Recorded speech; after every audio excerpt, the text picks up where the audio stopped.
Olá, meus amigos, que Jesus nos abençoe, nos fortaleça e ampare incessantemente.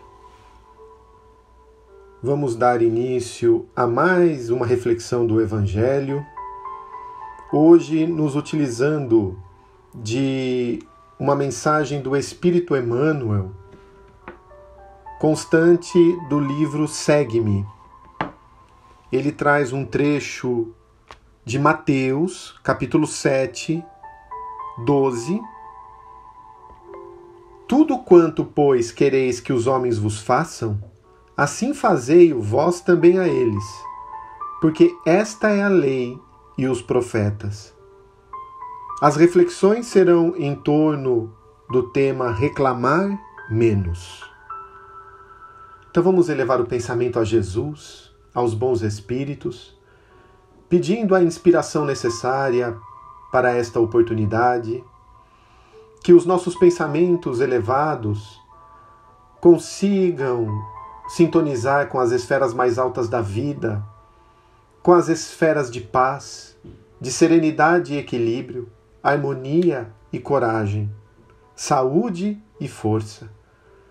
Que, enquanto nessa sintonia estivermos, possamos ser amparados em nossas dores, impossíveis angústias, medos, ansiedades, fortalecendo-nos para a caminhada. Abençoa-nos, Jesus, ilumine o nosso lar, os nossos filhos, netos, esposo, esposa, pais, entes queridos, nesse momento em que o mundo passa por experiências provacionais e precisamos manter a mente sadia e a confiança irrestrita em vós. Abençoa-nos, fortaleça-nos, envolve-nos, hoje e sempre. É o que pedimos, muito obrigado, assim seja. Reclamar menos. Para extinguir a cultura do ódio nas áreas do mundo, imaginemos como seria melhor a vida na Terra se todos cumpríssemos fielmente o compromisso de reclamar menos. Quantas vezes nos maltratamos reciprocamente, tão só por exigir que se realize, de certa forma, aquilo que os outros só conseguem fazer de outra maneira. De atritos mínimos, então partimos para atitudes extremas. Nessas circunstâncias, costumamos recusar atenção e cortesia até mesmo àqueles a quem mais devemos consideração e amor. Implantamos a animosidade onde a harmonia reinava antes. Instalamos o pessimismo com a formulação de queixas desnecessárias. Ou criamos obstáculos onde as grandes realizações poderiam ter sido tão fáceis. Tudo porque não desistimos de reclamar, na maioria das ocasiões, por simples bagatelas. De modo geral, as reivindicações e desinteligências repontam mais frequentemente entre aqueles que a sabedoria divina reuniu com os mais altos objetivos na edificação do bem, seja no círculo doméstico, seja no grupo de serviço ou de ideal. Por isso mesmo, os conflitos e reprovações aparecem quase sempre no mundo nas faixas de ação a que somos levados para ajudar e compreender. Censuras entre esposo e esposa, pais e filhos, irmãos e amigos. De pequenas brechas se desenvolvem os desastres morais que comprometem a vida comunitária. Desentendimentos, rixas, perturbações e acusações. Dediquemos a solução do problema às nossas melhores forças, buscando esquecer-nos, de modo a sermos mais úteis aos que nos cercam. E estejamos convencidos de que a segurança e o êxito de quaisquer receitas de progresso e elevação solicitam de nós a justa fidelidade ao programa que a vida estabelece em toda parte a favor de nós todos, reclamar menos e servir mais. Esse texto, ele nos traz inúmeras reflexões importantes, bem no momento em que estamos trabalhando ao longo dos dias. O Evangelho segundo o Espiritismo, no seu capítulo 13, que a mão esquerda não saiba o que faz a direita. A mão esquerda, a da personalidade, a dos nossos tormentos. A mão direita, a da nossa identidade com Deus. Aquela que faz as coisas buscando o sentimento sublime de apoio, de paz, de fazer pelo simples fazer, por se sentir bem naquilo, por buscar, através desse esforço, auxiliar o próximo numa dor, enquanto que a mão esquerda é a mão que deseja reconhecimento, que é vaidosa, que ambiciona, que quer deter o poder, que essa mão esquerda não saiba os estímulos no bem e o trabalho incessante que a mão direita promove.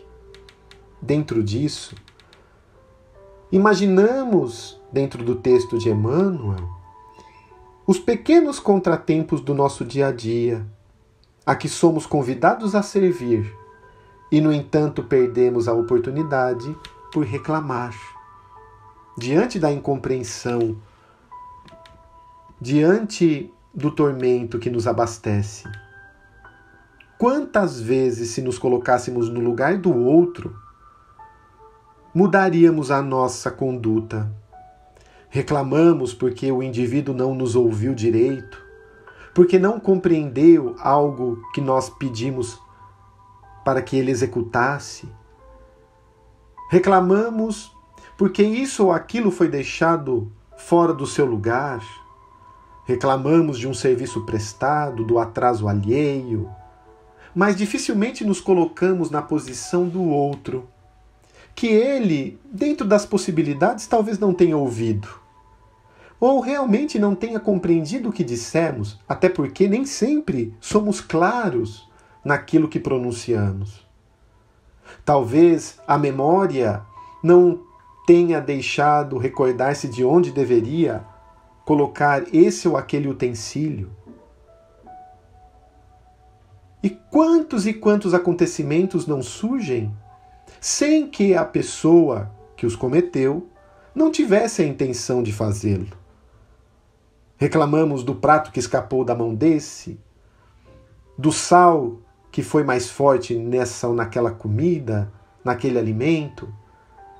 Mas em sã consciência, cada um deseja produzir o melhor. E se por alguns instantes nos controlarmos, analisarmos que no lugar do outro não gostaríamos de sofrer determinadas reprimendas, seguraríamos aquele motivo que poderia gerar um desgaste e repensamos. Talvez 1 ou 2 minutos onde seguramos aquela nossa tendência a esbravejar, seja o suficiente para não termos um atrito maior. Além de tudo, muitas vezes reclamamos das grandes ocorrências, não compreendendo o nosso planejamento reencarnatório. Reclamamos de estarmos vivendo na Terra um momento de dor, de provas. Reclamamos do nosso trabalho, às vezes sacrificial. Reclamamos de um parente problema que se nos vincula à família de forma mais próxima. Reclamamos de algo que estejamos vivendo e que nos traz dissabores. Mas do ponto de vista das nossas necessidades espirituais, às vezes não ponderamos que aquele provavelmente é o remédio, muitas vezes amargo, que curará as doenças profundas que trazemos no espírito. A cura através da renovação de sentimentos, de mudança de hábitos, do esforço no bem. Situações e pessoas acabam sendo atraídas para o nosso círculo pessoal, justamente por terem vínculos conosco do passado, ou por darmos, através da lei de causa e efeito, oportunidade para que chegasse até nós a resposta, o resultado de atitudes infelizes que fizemos. Nada acontece ao acaso. Então, do que reclamar? De Deus, que é amor perfeito e que nos permite experiências para renovação? Claro que não. Reclamar do outro? Mas o outro é apenas um meio para que corrijamos a nós próprios. Reclamarmos de nós? Do que adiantará? Hoje recebemos o resultado do passado e estamos nos preparando para o futuro, que dependerá daquilo que fazemos hoje. Então não tem sentido até mesmo reclamação quanto a nós mesmos. Obviamente, deveremos ponderar. Se fizermos algo que gerou as dores atuais, vamos nos propor a não mais fazer. Se tomamos uma atitude incorreta e caímos em si, não vamos fazer mais aquilo. Se desenvolvemos uma atividade que, por uma falha nossa, gerou dissabores, vamos refletir para ter um aprendizado. Porque nas dores, nos erros, temos incríveis chances de progresso. Um erro pode ensinar muito para nós. Então, se nos revoltamos ou rebelamos diante daquele erro, qual o aproveitamento? Agora, se pegarmos esse erro e analisarmos a origem de tudo isso, daí sim poderemos aceitar muitos pontos que até então nos traziam uma aparente até felicidade, mas inconsequente do ponto de vista espiritual. Então, reclamar menos, começando pelos princípios do lar. Reclamar menos, não reclamar da chuva, não reclamar do sol, não reclamar do frio, não reclamar do calor, mas compreender que são as estações necessárias à vida. Não reclamar do comer, do que temos na mesa. Dar graças a Deus, olhando para aqueles que estão em situações mais difíceis. Se não pudermos comprar isso ou aquilo, não reclamemos. Vamos ser felizes com aquilo que já temos. E dando um passo de cada vez, reconhecendo a misericórdia de Deus que já nos permitiu ter talvez muito mais do que merecíamos, caminhamos adiante sendo ricos das possibilidades espirituais. O que afirmou Jesus? Olhai os pássaros que estão nos céus. Não semeiam, não colhem. E Deus não os desampara. Olhai os lírios do campo. Nem Salomão, em toda a sua glória, jamais se vestiu como um deles. E quanto a vós que sois maiores do que tudo isso, qual não será o amparo do Pai? Então nada daquilo que precisamos nos faltará. Não reclamar. Vamos nos propor. Quem sabe é um desafio. Coloquemos em nossa mente ao levantar: hoje eu não vou reclamar de nada. Procurarei fazer o meu melhor e não vou reclamar. E atentos a isso, vamos perceber, talvez, que esse hábito da reclamação estava impresso na nossa intimidade. E vigilantes agora, não iremos reclamar, tomando uma nova atitude positiva, sadia, diante da ocorrência. E com essa determinação, os bons espíritos haverão de nos ajudar. Muito bem, meus amigos. Colocando a nossa água junto de nós, mentalizando a Jesus como um verdadeiro sol, vamos pedir, Mestre querido, fluidifique essa nossa água, depositando nela os melhores recursos para a nossa saúde física, mental e espiritual. Com a sua luz envolva-nos, Jesus, célula a célula, para que tenhamos imunidade, saúde, forças, equilíbrio. Ilumine os nossos entes queridos, que conosco convivem, e aqueles que estão mais distantes.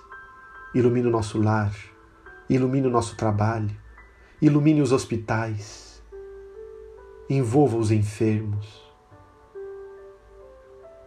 os médicos, enfermeiros, aqueles que trabalham no ambiente hospitalar, nesse momento de tantas tarefas. Envolva os idosos nos asilos que conhecemos e também as crianças nos orfanatos, nas creches, nas casas transitórias. Envolva, Senhor, aqueles que lutam para vencer os vícios, sejam de quais forem os seus matizes. Ilumina os nossos governantes municipais, prefeitos, vereadores, secretários, estaduais, o nosso governador, secretários da administração, o nosso governo federal, o nosso presidente, os ministros, para que todos, Jesus, consigam receber e assimilar a sua luz, governando em prol do povo, direcionando leis que sejam leis para a vida e para a luz. Muito obrigado, querido amigo Jesus. Seja conosco, hoje e sempre. Assim seja.